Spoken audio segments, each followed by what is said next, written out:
Hey everyone, I don't do a ton of reviews on my channel, but Unived recently reached out to me to test some of their products, and here we are. They sent the products to me shortly after COVID-19 and quarantine hit, and if you follow me on Strava or Instagram, you know I haven't been doing much in terms of longer distance runs. I've generally stuck to 12 miles or less. However, I know a lot of runners think that we only need gels on runs that are really long, like over 2 hours. But that's not really true. I'm in no way qualified to provide nutrition information, but I did work with our Team Sugar Run's registered dietitian, Paula, on my training cycle leading up to CIM last fall, and it made me realize how much more I should have been fueling in the past, even on shorter runs. So I really tested these gels before 8 to 12 mile runs. So with that, let's jump into a disclosure. So all products were sent to me by Unived for the purpose of testing and reviewing, but they aren't paying me to use them or to make this video, so this is an entirely honest review and they won't be able to review it prior to my posting it. Let's get started. I think it's extremely important to know a few things about gels, and that is that what works for one person may not work for you. So whether or not a gel works for you really depends entirely on consistency, flavor, your own individual palate, and your stomach. I'm not a huge fan of the traditional goos that have that very thick paste-like consistency. So I tend to take gels over a longer period of time when I'm running or racing, generally over a 2-mile period. So it's important that they're easy to get down without water because I may not always be at an aid station when I'm taking them in. My favorite thing about the Unived gels is their consistency. So for reference, some other gels that I found that work for me are Huma gels, Science and Sport, and Spring Energy, all of which are not a very thick consistency. Huma and Spring are sort of the consistency of baby food, a little bit thicker than a smoothie, and Science and Sport is on the watery side. Of the three I just mentioned, I would say that Unived gels are closer to the Science and Sport consistency, much more watery.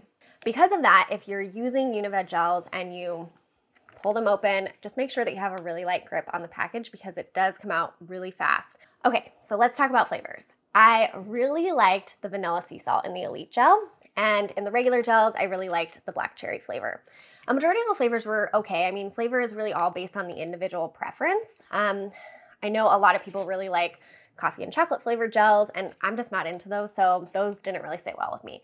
I'm also not a huge fan of caffeinated gels, and those are the chocolate and coffee flavored gels for Unived, so it makes sense for me to steer clear of those. If you enjoy caffeine though and you like chocolate and coffee flavor, these may work fine for you. A unique factor in both the regular and the Elite gels for Unived is the beta-alanine, which I've never seen in any other gels I've taken, but it essentially delays fatigue of your muscles. So this was hard to gauge the effect because I never got to that point in a run where I would hit the wall or anything since I didn't go over 12 miles. But it's interesting nonetheless and could be really good to incorporate one of these gels into the mix during a marathon. The regular gels are 26 grams of carbs. Sodium is around 80 milligrams for each gel, except the salted lime and the salted caramel, which have 131 milligrams of sodium. If you are a heavier sweater, you may want to consider those two flavors just because it has that higher sodium content. The Elite gels are a bit bigger in size, as you can see.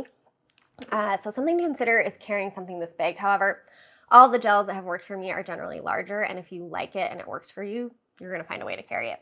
The Elite gels also have a lot more carbs, 45 grams per packet, and they're really intended to be used for exercise over 2 hours, so a marathon. The Elite gels, you may get away with carrying fewer because they have more carbs, and they also include sodium bicarbonate, which is supposed to delay the buildup of lactic acid and muscle fatigue, and it also contains beta-ine, which is supposed to help protect your body against the effects of heat and humidity, which would be really awesome on warm race days if that works. I can't really speak to whether it actually works that way or if the beta-ine has that effect, as I said, because I didn't do a super long run with these, nor have I run long on days when it's been extremely hot or humid here.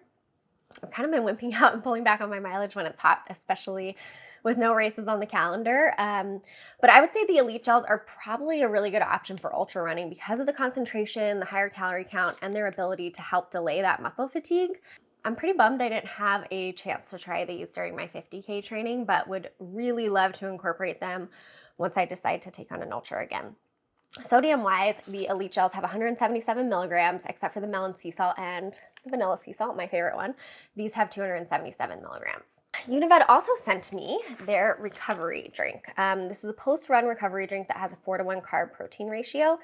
Now, all of Unived's products are vegan, so I've generally looked to whey protein since reading Stacy Sims' book, Roar, and knowing how much that protein specifically can help with recovery for female athletes, and it's something that my body can tolerate. But For athletes who are, seeking a vegan or vegetarian option, this drink will likely work for you. I blended it with water, a banana, and I added some ice to mine to just give it a bit more thickness, but you can really just mix it with water and go. Honestly, it's really hard to get in food after a run for me, so shakes are the best option, and I really found that both flavors were good. I didn't prefer one to the other. I thought I would like the cocoa turmeric latte more, but I liked them both the same.